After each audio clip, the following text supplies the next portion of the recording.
नमस्कार, डीवीएन टीवी की बड़ी खबरों में आपका स्वागत है। मैं हूं आपके साथ नेहा।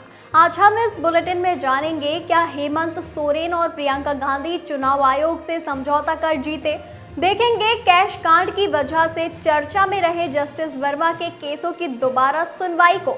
जानेंगे क्या बीजेपी की गाइडेड मिसाइल बनते जा रहे हैं निशिकांत दुबे। बात करेंगे पीएम मोदी सरकार को घेरने के लिए कांग्रेस के प्लान पर। जानेंगे भारत आए ट्रंप के राइट हैंड जेडी वेंस का दौरा क्यों है खास। और बुलेटिन के आखिर में बात करेंगे बंगाल हिंसा पर सुप्रीम कोर्ट की टिप्पणी की। लेकिन इन सभी खबरों से पहले एक नजर आज की हेडलाइंस पर।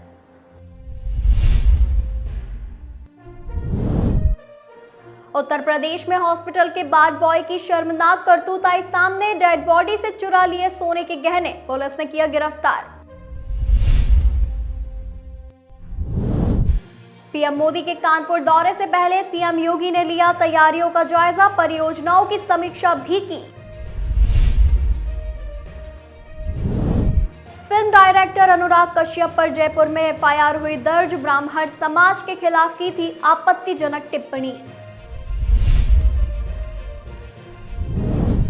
इंदौर नगर निगम नेता प्रतिपक्ष चिंटू चौकसे को पुलिस ने किया गिरफ्तार। बीजेपी नेता पर जानलेवा हमले का आरोप।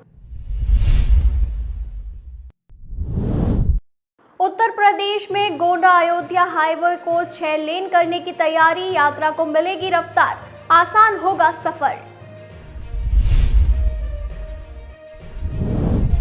पोप फ्रांसिस का 88 साल की उम्र में हुआ निधन। वेटिकन सिटी में लिया आखिरी सांस, बीमारी की वजह से अस्पताल में करवाया गया था भर्ती। यूपी शिक्षा चयन आयोग की भर्ती का फर्जी पेपर 12 लाख में बिका। एसटीएफ ने सहायक प्रोफेसर समेत 3 लोगों को दबोचा। दिल्ली में सीएम के बाद अब मेयर भी होगा बीजेपी का। आम आदमी पार्टी चुनाव से हटी पीछे।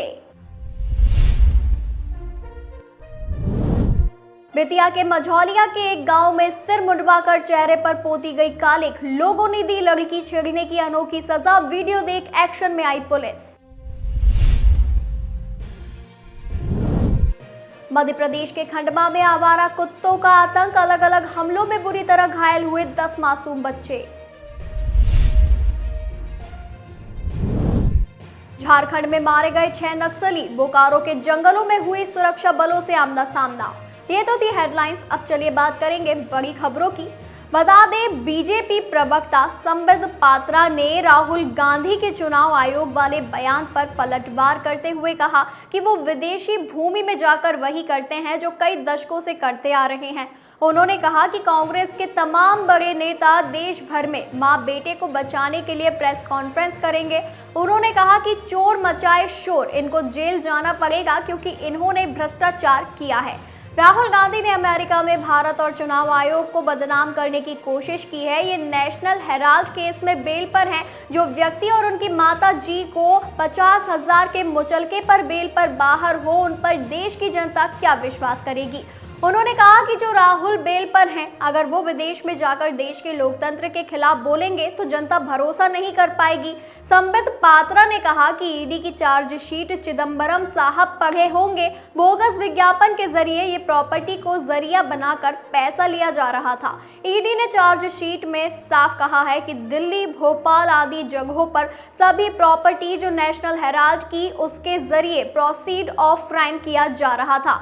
18 करोड़ का बोगस विज्ञापन दिया जा रहा है, क्योंकि जब अखबार ही नहीं छप रहा तो विज्ञापन कैसे। 38 करोड़ का एडवांस किराया है। संबित पात्रा ने कहा कि कई कंपनियों ने एडवांस रेट दे दिया, लेकिन किसी प्रकार का व्यावसायिक गतिविधि नहीं है। कुल मिलाकर 988 करोड़ का मामला ये अलग से है।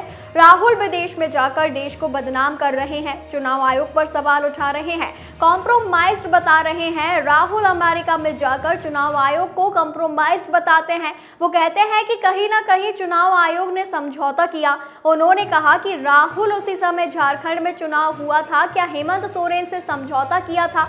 उसी समय प्रियंका का चुनाव वायनाड से भी हुआ था। दिल्ली हाई कोर्ट में जस्टिस यशवंत वर्मा की अध्यक्षता वाली बेंच द्वारा सुने जा रहे 50 से अधिक मामलों की सुनवाई नए सिरे से होगी। जी हां, बता दें कि हाई कोर्ट ने इसकी जानकारी एक नोटिफिकेशन जारी कर दी है। नोटिस में 52 मामलों की लिस्ट दी गई है, जिनमें सिविल रिट याचिकाएं भी शामिल है। ये मामले साल 2013 से साल 2025 तक के हैं। इनमें प्रॉपर्टी टैक्स से संबंधित एनडीएमसी अधिनियम के प्रावधानों की संवैधानिक वैधता को चुनौती देने वाली 22 याचिकाएं शामिल है।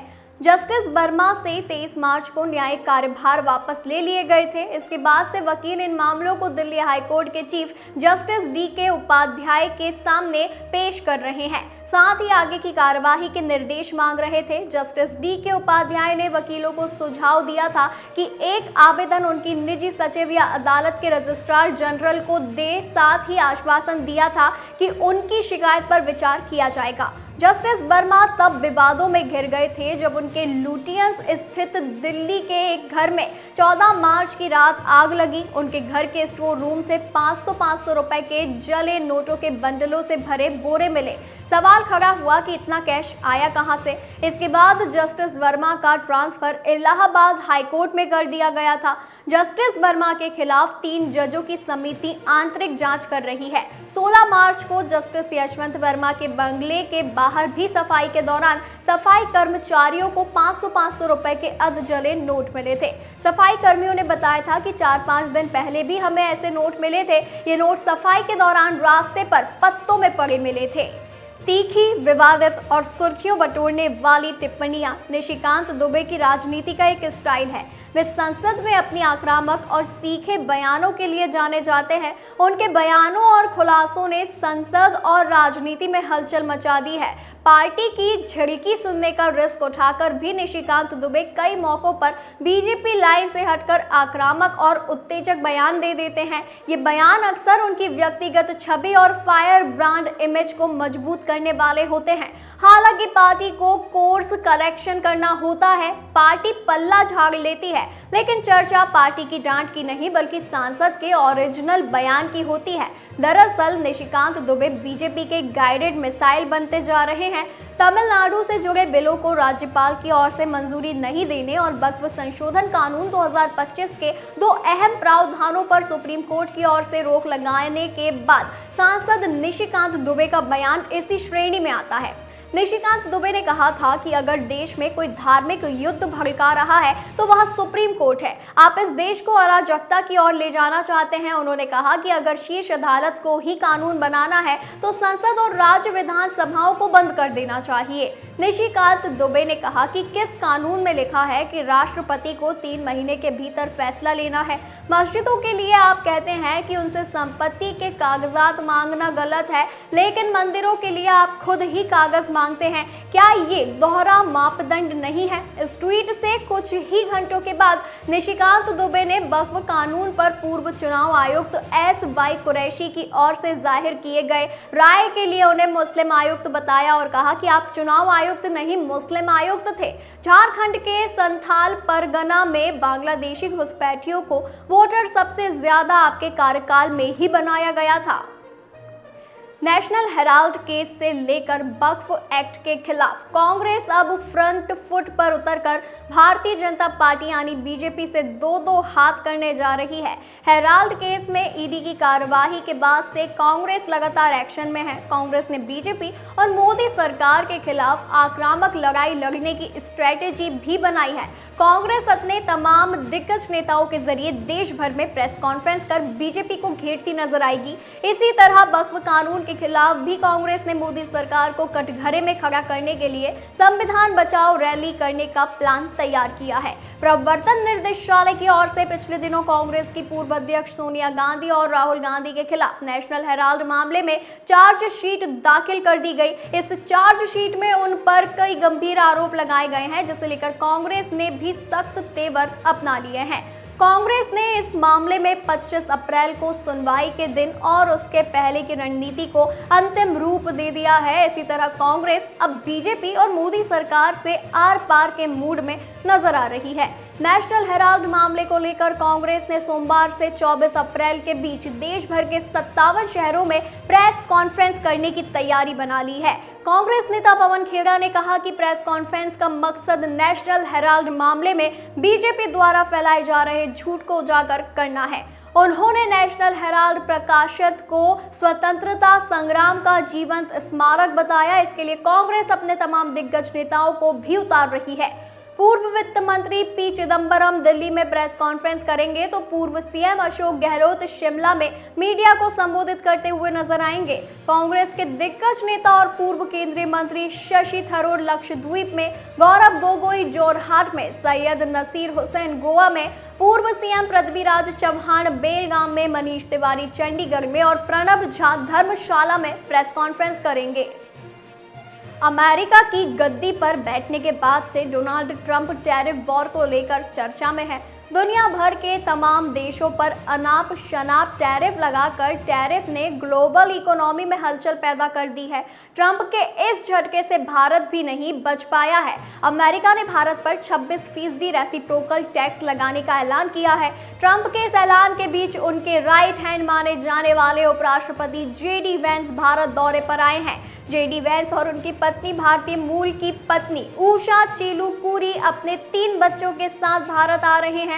बता दें, टैरिफ टेंशन, अमेरिका और चीन के बीच जारी ट्रेड वॉर के बीच वैंस का ये दौरा कई मायनों में अहम है। खासकर भारत इस मौके को भुनाने का कोई मौका नहीं छोड़ना चाहेगा। जेडी वैंस इस दौरे पर भारतीय प्रधानमंत्री नरेंद्र मोदी से मुलाकात करने के साथ साथ इकोनॉमी, ट्रेड और जियोपॉलिटिकल मुद्दों पर चर्चा करेंगे। चीन अमेरिका के बीच टैरिफ वॉर चरम पर है। चीन के 125% टैरिफ के जवाब में अमेरिका ने चीन के आयात पर 245% तक टैरिफ लगाने का ऐलान किया, जिसके बाद से दोनों देशों के बीच ट्रेड वॉर चरम पर है। चीनी राष्ट्रपति शी जिनपिंग अमेरिका का विकल्प तलाशने के लिए पूर्वी एशियाई देशों वियतनाम, मलेशिया और कंबोडिया का दौरा कर रहे हैं, तो वहीं अमेरिका चीन के खिलाफ भारत को एक साझेदार देश के रूप में देखता है। अन्य देशों के मुकाबले अमेरिका ने भारत के खिलाफ कम टैरिफ का ऐलान किया तो वहीं 90 दिनों का रेस्टिंग पीरियड भी दिया है। बता दें कि दोनों देशों के बीच रक्षा, व्यापार, तकनीक और जलवायु परिवर्तन जैसे मुद्दों पर सहयोग निरंतर बढ़ रहा है।